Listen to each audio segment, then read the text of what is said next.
Well, I'd like to see some minimum elements. I'd like to see an initial narrative report, for example. Okay.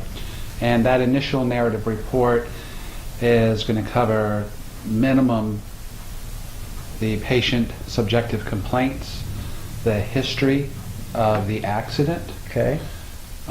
typically a prior medical history, if any, physical examination section where they've done maybe a straight leg raise and maybe it's positive.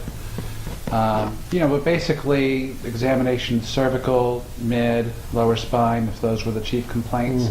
I want to see physical examination section in that narrative report, and I want to see examination of those parts of the body, and I want to see maybe tenderness, muscle spasm, restricted range of motion, positive straight leg raise, those sort of things. So you want it in a narrative format. You don't appreciate it then when they just send you their copy of their exam findings. Does that sound right? Correct. I prefer, and I think I speak for most injury attorneys, we'd like to see an initial narrative report. Narrative, okay. And that's also, of course, going to include the diagnoses, what their initial impressions are of what the patient is suffering from, and of course a plan section, such as recommending PT 3 times a week for so many months.